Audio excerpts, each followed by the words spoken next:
Well, good evening. It's time to start. Thank you all for coming. We have a simple soup. It's really quick, and I like quick, especially when I'm hungry. And it's very healthy, as you might expect. And this is just what you want if you're afraid you're going to be exposed to your grandchildren's illness or something. Now, of course, nobody's grandchildren get sick, right? They never give you... Or if you have little kids going to school and they're in flu season, well, you want to boost your immunity. This is the soup to have.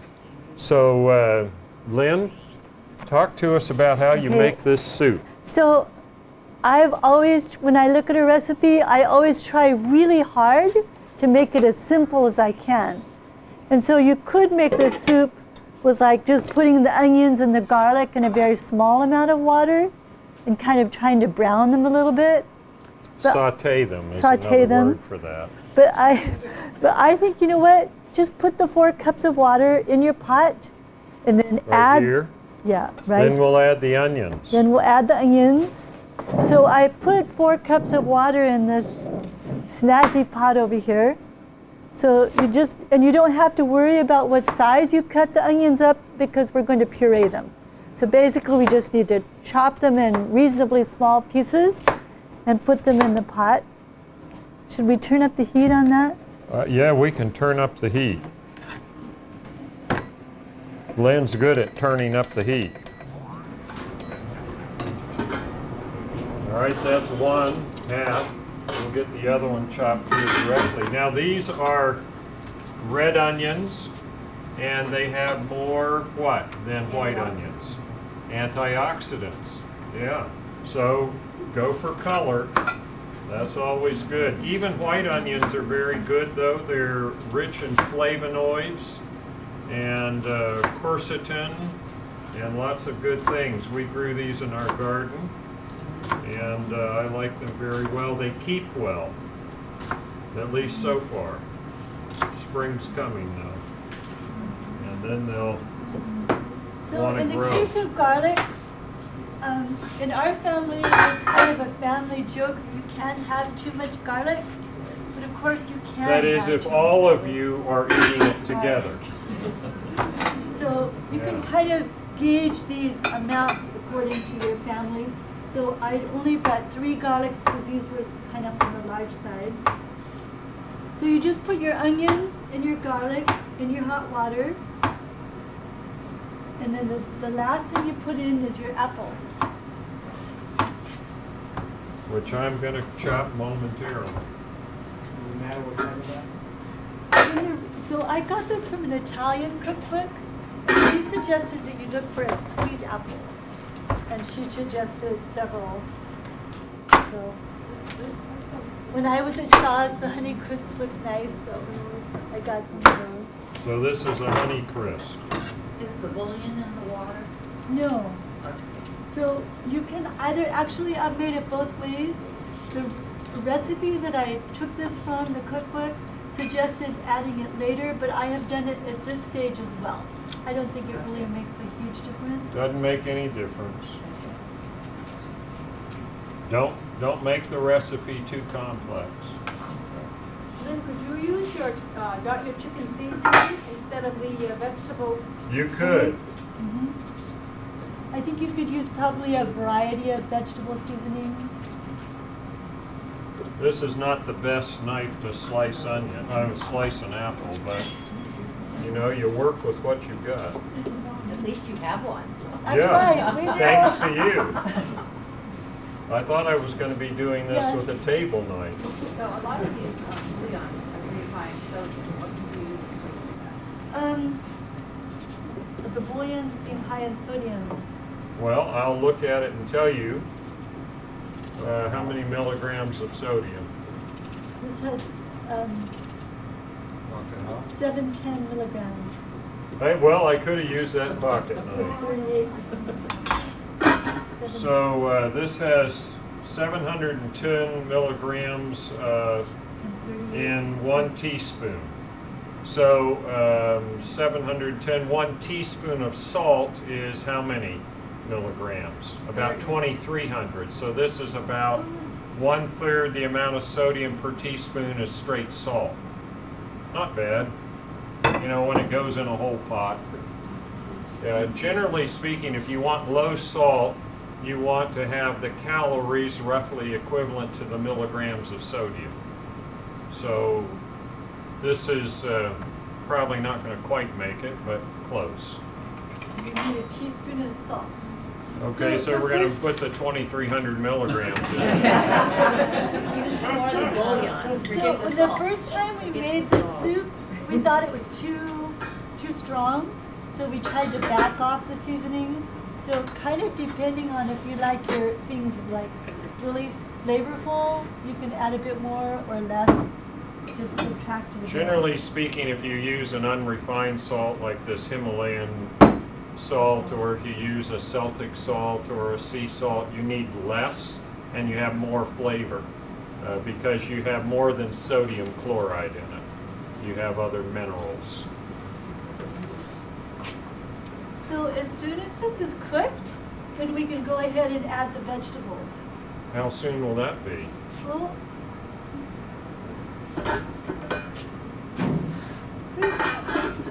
Is it cooked yet?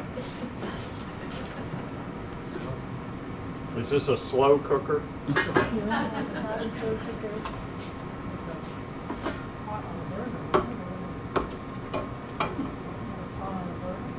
Well, it's not cooked yet. But then what do we do next? So we need 5 cups of broccoli. 5 cups of broccoli. How am I going to measure that? And 1 tablespoon of this. Well, we'll put in this first. Allow it to cook a little bit. I did.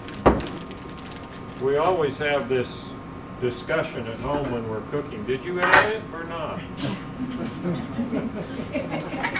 1 tablespoon? 1 tablespoon. So 1 tablespoon has the same amount of salt as 1 teaspoon of salt, right? Do your math. So my original, the cookbook that I took this from, it suggested actually using 4 teaspoons of seasoning. But I backed off a bit because it seemed to me a little bit strong. So that's why I put 3. So 3 tablespoons. Oh dear. What? No dear, this is dreadful. It should All right.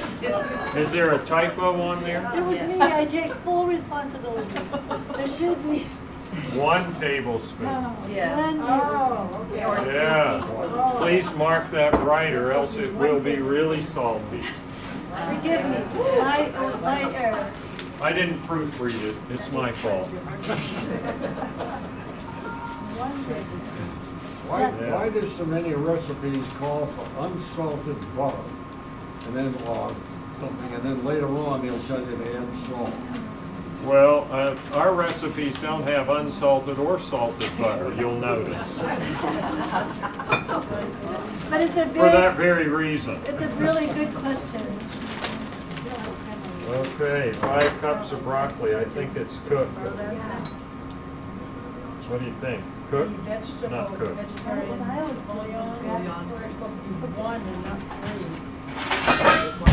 do She wants me to stab it with yeah, a if you cork. cook it. We'll add it anyway. We can't. Any questions while we will let the apples cook? All right. Low salt that have the same amount of calories as sodium. Correct. So if a serving had 200 calories, you'd have 200 milligrams of sodium. And that sounds like a lot, but it's not. Yeah.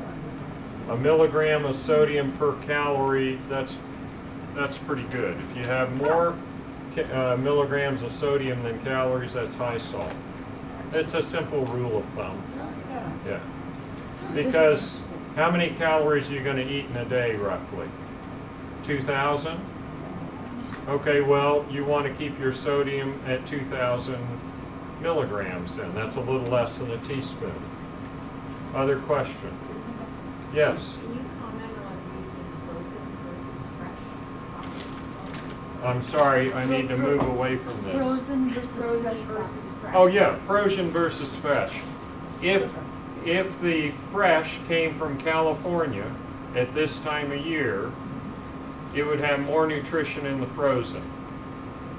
But if you cut it in your garden in the summer, it would have more nutrition in the garden fresh.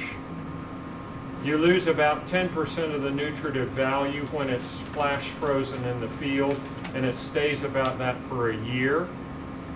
You lose about 30% of the nutrients, vitamin C, etc., if you wait for 5 days before you use it. And well, it takes at least that long to get it from the field in California to Maine, and then onto the grocer's shelf and then home. So fresh is best. I think it's good enough. So we need 5 of those. 5 cups. Do you ever measure? I'm only measuring because she told me to. That's about a cup. That's 1. I don't like this bag.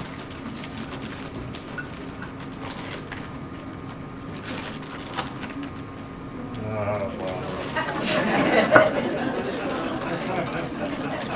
I knew that was coming. That's about 5 cups. All right, and then how much spinach? 3 cups. 3 cups of spinach. Now, have you ever tried to measure spinach? I'll tell you what I do is I just stuff it in. Yeah, me Because I figure too. if one's better. Okay, great. That's 3 cups exactly. I already did. And then your second teaspoon of that. I only put 1 teaspoon, it's enough. We're arguing about the salt. I think 1's enough. I don't want it too salty because I don't want to go on blood pressure medicine. All right, so you just cook that down and then you blend it. That's it. So you, That's simple, isn't it? it's very easy and very fast. And if you have spinach and broccoli in your house, you're set. And I'm guessing the other greens would work as well.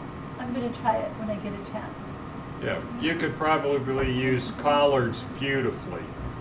Kale might be a little stronger flavor, but it would be good too. But it's basically greens and some seasoning and very good for your immune an system. apple. And an apple to sweeten it up just a little. Any questions? Yeah, if you like the taste of it, it would be good to have. If you don't like the taste of it, don't eat it. I mean, I don't want to live longer if it doesn't taste good, right? So I'm going to let that cook down, and then I will blend it, and you folks will start serving. All right, what does Cheryl say? Last one up does the dishes. Okay. All right, come on up. And wash the hands that made it. Yes.